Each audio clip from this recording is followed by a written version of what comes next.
I'm going to do a trip/experience report on DMT.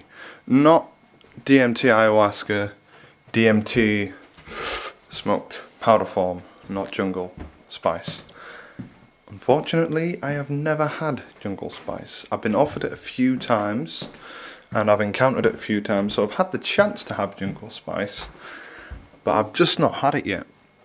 So, yeah, I've only smoked regular DMT and taken ayahuasca, but this isn't about ayahuasca. I'll cover ayahuasca, I think, in another video. Anyways, so I'll start by saying that for me, I heard a lot about DMT before smoking it. There was a few things that I remember hearing in particular.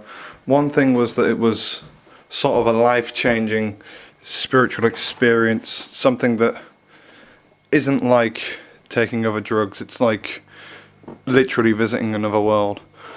Another thing I heard was about, but this was after taking DMT as well, was about magical, mystical elves that you'd see in the DMT realms when you were in the DMT space, and that would signify that you'd got there.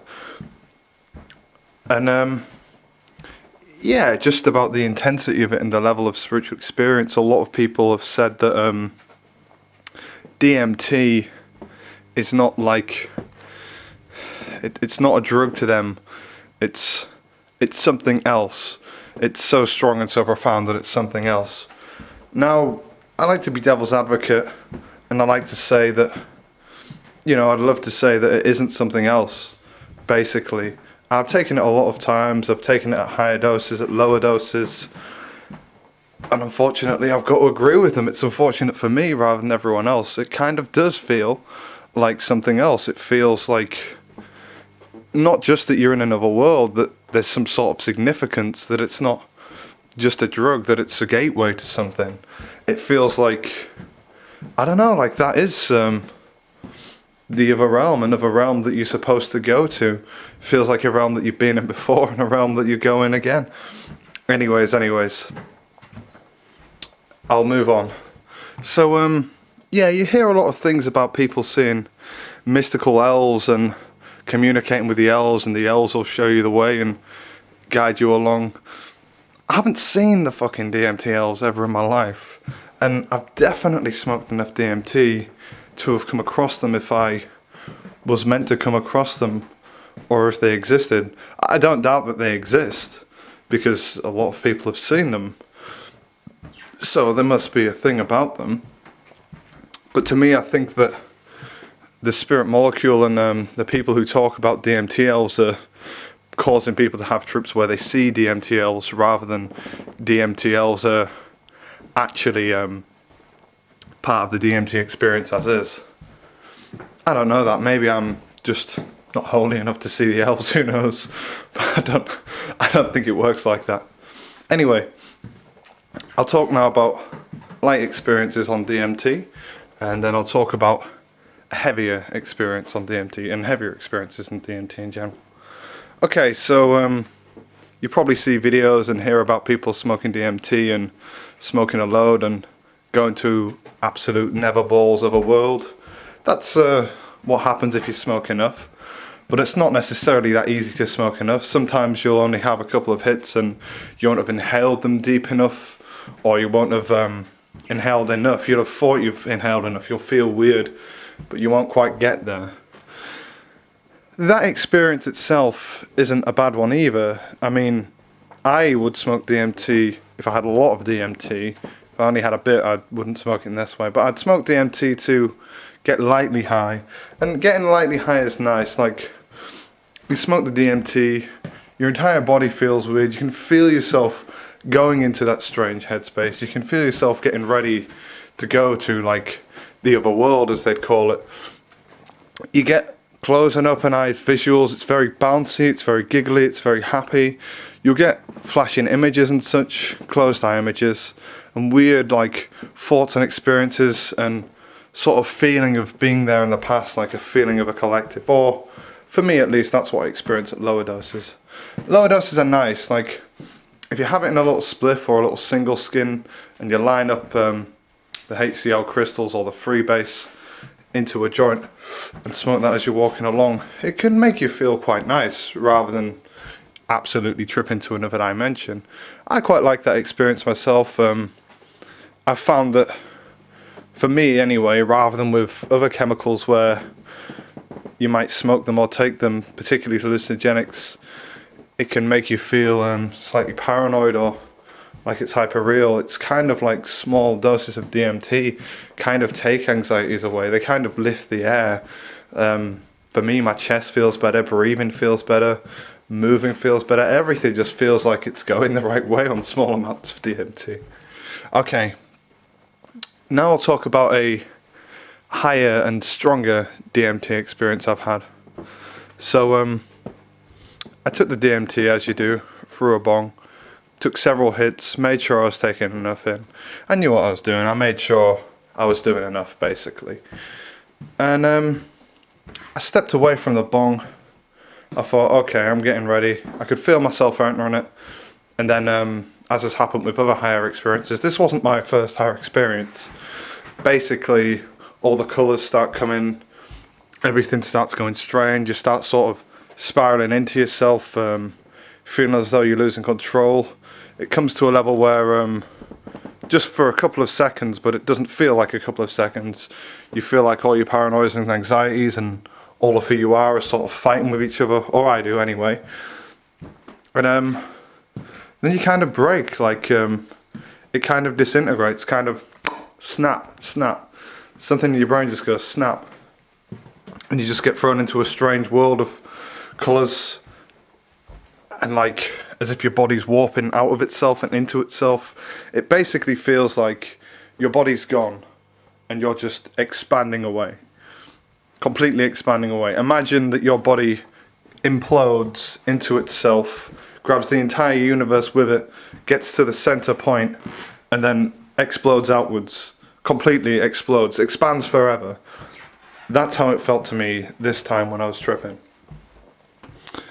And as I was expanding, I felt a feeling of, and I experienced being every single thing, as every single thing from every perspective. So, for example, the experience of being, say, a light bulb in anyone's kitchen, say a pigeon, say the feelings that inanimate objects would have, the feelings that they don't have, the lack of feeling in the world, all the historical experiences such as Genghis Khan taking over the world, or what he knew to be the world many years back. I felt as though I was him, and loads of other people just living their lives, plants and animals living their lives, being, say, the sun, being the rest of the universe, being just a small atom, being things smaller than atoms.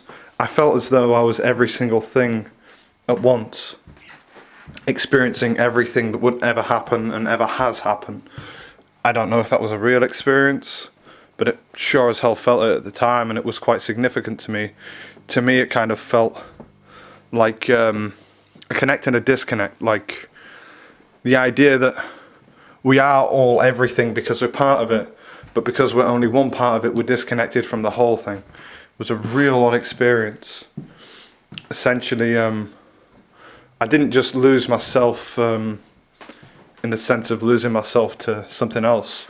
I lost myself and gained myself through everything else. It was a very, very odd experience, very good experience. But I remember at points of it sort of feeling as though I could feel other people I knew within my head kind of smiling and holding hands with me and saying, well done, this is the world. We're showing you everything. You've seen us before and we all know it inside ourselves. And yeah, that was a beautiful experience. It felt like people I knew were having this experience with me. It felt like I was in the hearts and minds of other humans. It felt like I was other people and other things, experiencing everything they ever had or ever would. I mean, I can explain the experience, and I can make you understand it, I guess, yeah. But I can't necessarily make you feel it, because I had that experience and I can't give that to you unless you've had it. But yeah, on higher doses, it is completely a different thing. It was like it's been like traveling to other worlds and seeing gods, experiencing yourself as a god, experiencing the world as a god, rather than as say say I'd experience everything as a god, whereas monotheists would experience the world as a world and there being one god. It felt as though everything is God in that experience, and it was beautiful. Things common with higher experiences for me are feelings of being lost to just lost to something. I can't really explain what. Extremely intense visuals. A feeling of it being real rather than it just being odd. Like a feeling that it's always significant. A feeling that it's not just an emotional battle like with some other hallucinogens. More like it's a natural thing. Like it's just the universe talking to me. It's similar to a dream, I guess, in a way that you think it's real when you're having the experience, whereas a lot of other hallucinogens, it sort of feels real, but it's sort of like, you know, it's synthetic, or it doesn't have that full legitimacy, it doesn't fully fool you, you just accept it as being real, whereas this feels like it is real for me, personally. I also found sometimes with much higher doses, I would trip extremely hard just for a few seconds or for a minute or so, and then just black out completely and completely come back from it almost instantly. It was really nice. I mean, for the few seconds it lasted, it was a tremendous high. I felt extremely rested, but also a little broken from it. And yeah, it's just strange. I don't know if other people black out from really high doses or what. Maybe it's just a me thing, I'm not so sure. But yeah, I think this drug is probably one of the best out there. Maybe the best in terms of, I don't know, it's just a gateway to something else. It's just an amazing thing. Like, it is the one hallucinogenic that will show you the universe, basically. I mean, you could argue that with salvia, but salvia doesn't make you interpret it, whereas DMT kind of felt like it had given me the interpretation. But yeah, it's one hell of a thing. It's like the kind of drug that, say if someone gave me 100 kilos of cocaine, I probably wouldn't do it every day. I'd probably take some for a week or so and say, hang on, maybe I should get rid of the rest or something. Maybe I should flush it down the toilet and just keep a small amount and not go crazy. Whereas if I had 100 kilos of DMT, I'd just give it to fucking everyone. Smoke it all day, every day. For me personally, a lot of people have said to me that after they've had DMT, they need a couple of weeks of rest. I used to feel like that, but then at one point, I smoked DMT one day, and I said to myself, I'm going to need rest, as I did the few times before that. And then I smoked it again, and then I smoked it again in that same day. Ever since then, I've been able to smoke it pretty much whenever.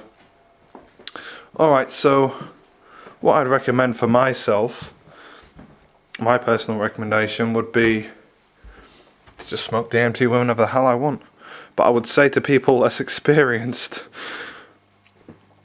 there's not really a preparation for this necessarily when you're smoking it. It's not something that you smoke and then if you've had other experiences you're ready for, or you're smoking some kind of weird witchcraft voodoo magic will keep you safe. It's the kind of thing that if you smoke a lot of it, it's going to be fucking intense and you're going to break some psychological barriers. There's no two ways about it. You'll know if you've had enough. You'll definitely know afterwards if you've had enough. Anyone who says it didn't really do anything to me just hasn't had enough, simply. The same thing with salvia, really. And I think I'll end on that. Thank you very much for listening.